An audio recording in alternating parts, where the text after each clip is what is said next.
Bonjour à tous. Est-ce qu'une croyante, ou une musulmane comme on dit par abus de langage, a le droit de se marier avec un juif ou un chrétien? Selon le sunnisme, la réponse est évidemment non. Seuls les croyants, les hommes, ont le droit de se marier avec une juive ou chrétienne, et ceci serait inscrit dans la sourate 5 au verset 5. Si cela est vrai, voilà une loi bien à l'avantage des hommes et de la Oumma, mais au désavantage des femmes et des deux autres communautés. Eh bien, aujourd'hui, sur la question du mariage intercommunautaire, on va constater comment le sunnisme ment à tout le monde en interdisant aux croyantes ce que Dieu leur avait permis, justement dans la sourate 5 au verset 5. Commençons immédiatement. Voici à l'écran le verset disposé sur 4 lignes pour nous faciliter son analyse. Je vous le présente d'abord dans sa mauvaise traduction, car comme vous le voyez au début de la 3e ligne, il y a une parenthèse, ce qui n'existe évidemment pas dans le Coran en arabe, c'est un ajout des traducteurs. Et cette parenthèse ajoutée a pour but de transformer le sens du verset pour l'aligner sur l'idéologie sunnite dont on parlera plus tard. Alors, rapidement, quel est le sens du verset avec la parenthèse ajoutée? Première ligne, Dieu permet à la Oumma de manger la nourriture des gens du livre. Deuxième ligne, réciproquement, les gens du livre peuvent manger la nourriture de la Oumma. Troisième ligne, et c'est là que tout dégénère à cause de la parenthèse, pour les hommes de la Oumma sont permises les femmes de la Oumma. Et enfin, quatrième ligne, toujours pour les hommes de la Oumma, les femmes d'entre les gens du livre sont permises. Donc, selon le sunnisme dans ce verset, il y a 3 droits en faveur de la Oumma contre un seul en faveur des gens du livre. Mais vous sentez bien que quelque chose ne va pas. Vous sentez bien qu'à l'origine, l'objectif de Dieu dans ce verset, c'était d'exprimer une égalité, une réciprocité entre les communautés pour la nourriture et pour le mariage. Mais à cause de la fameuse parenthèse, on obtient plutôt une inégalité. Et comme preuve de cette tricherie, c'est que le droit formulé dans cette 3e ligne n'a aucun sens à ce moment-là. Car, selon le sunnisme, la sourate 5 serait l'avant-avant-dernière sourate révélée, la 112e sur les 114, ce qui signifierait qu'avant la révélation de ce verset, c'est-à-dire pendant plus de 20 années, les hommes et les femmes de la Oumma ne pouvaient pas se marier entre eux. C'est complètement absurde. Et surtout, c'est en contradiction avec d'autres versets révélés bien avant et qui permettaient évidemment le mariage. Et donc, vous comprenez aisément qu'en retirant la parenthèse ajoutée par les traducteurs, on se débarrassera de cette absurdité et on retrouvera le vrai sens du verset. Regardons ça immédiatement avec la bonne traduction. Première ligne, Dieu permet à la Oumma de manger la nourriture des adeptes de la Bible. Deuxième ligne, réciproquement, les adeptes de la Bible peuvent manger la nourriture de la Oumma. Et maintenant, troisième ligne, il s'agit toujours des adeptes de la Bible, c'est toujours d'eux dont le Coran parle, Dieu leur octroie un droit supplémentaire, à savoir celui de se marier avec les femmes de la Oumma. Et pour bien s'en rendre compte, il suffit de lire la 2e et 3e ligne ensemble, les deux s'enchaînent. D'abord le droit à la nourriture et immédiatement après, le droit au mariage. Enfin, 4e ligne, réciproquement, les hommes de la Oumma ont le droit de se marier avec les femmes adeptes de la Bible. On reconnaît qu'il s'agit des hommes de la Oumma ici, puisque Dieu s'adresse à eux en disant « vous », exactement comme c'est le cas dans la 1re ligne. Donc, effectivement, en retirant la parenthèse, on obtient bien le sens originel du verset, dans lequel Dieu donne la réciprocité entre les communautés pour les nourritures et le mariage. La conséquence immédiate de ce qu'on vient de voir, c'est que les croyantes, les femmes de la Oumma, peuvent se marier avec un adepte de la Bible, un juif ou un chrétien, mais pas n'importe lesquels. Selon la loi coranique, il faut que l'homme ou la femme adepte de la Bible que vous voulez épouser ait une foi complète, en tous les prophètes et toutes les révélations. Si sa foi n'est que partielle, le mariage n'est pas permis car Dieu considère cette personne comme étant dénégatrice, kafir, comme explicité dans la sourate 2, versets 40, 41 et 91.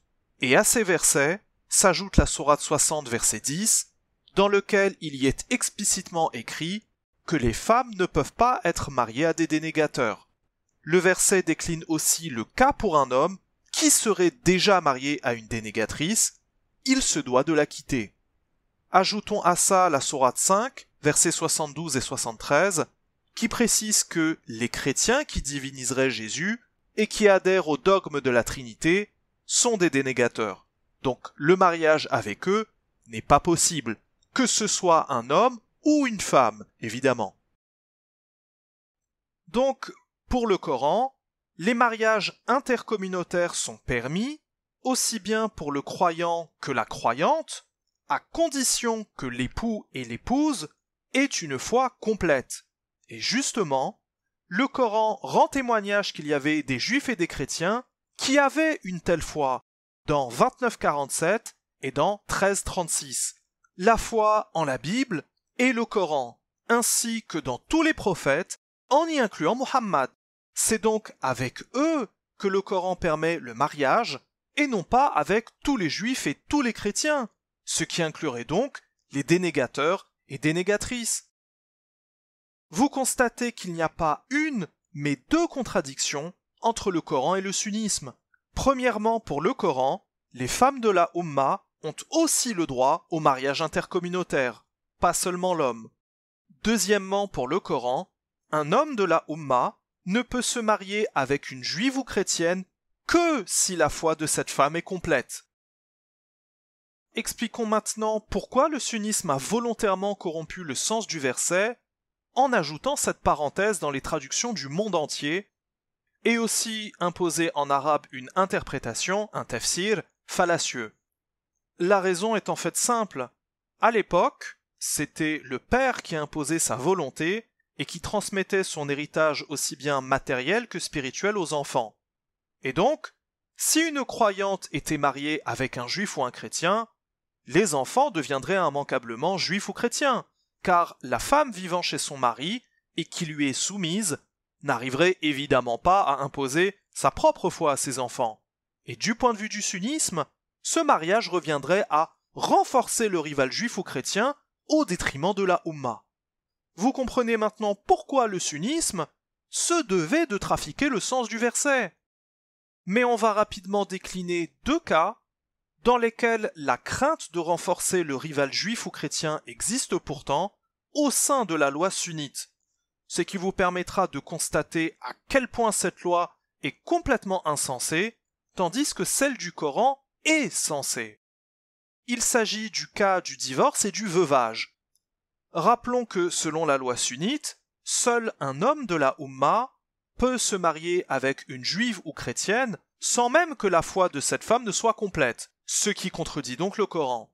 Mais si cet homme devenu père mourait, ou s'il y avait divorce, et que la garde des enfants soit donnée à la mère juive ou chrétienne, eh bien, les enfants deviendraient donc juifs ou chrétiens. Donc, ce que le sunnisme a cherché à éviter en trafiquant le sens du verset se retrouve immanquablement accompli dans le cas du veuvage ou du divorce. Tandis que, selon la loi coranique, ces cas ne peuvent pas exister, puisqu'il faut que les deux futurs parents aient une foi complète. Et donc, même s'il y a divorce ou veuvage, la mère transmettrait de toutes les façons une foi complète aux enfants. La foi en tous les prophètes et toutes les révélations, de la Torah jusqu'au Coran, El-Kitab Kullihi, la foi en la Bible intégrale, comme écrit dans la Sourate 3 au verset 119. Terminons avec le mariage dans la Torah, apparaissant dans Deutéronome 7, versets 1 à 4, et pour résumer le plus simplement possible, la Torah légifère le mariage en évoquant seulement les deux unions interdites. C'est-à-dire que la Torah autorise aux enfants d'Israël le mariage avec tout le monde, sauf avec les peuples cananéens, c'est précisé au verset 1, et quelqu'un de polythéiste, c'est précisé au verset 4. En d'autres termes, la Torah impose la foi comme condition de mariage, exactement comme c'est le cas dans le Coran. Mais le sunnisme, lui, dit tout autre chose, en formant une loi incomplète, insensée et injuste vis-à-vis des femmes et des adeptes de la Bible. L'islam sunnite, ou califal comme je l'appelle, n'est pas l'islam dont Dieu parle dans le Coran. Dieu veut la fraternité et l'union entre les communautés, et non pas favoriser une communauté au-dessus des autres, pas plus qu'il ne favoriserait l'homme au-dessus de la femme. Voilà pour aujourd'hui, merci de votre attention, et à bientôt si Dieu nous l'accorde. Salam.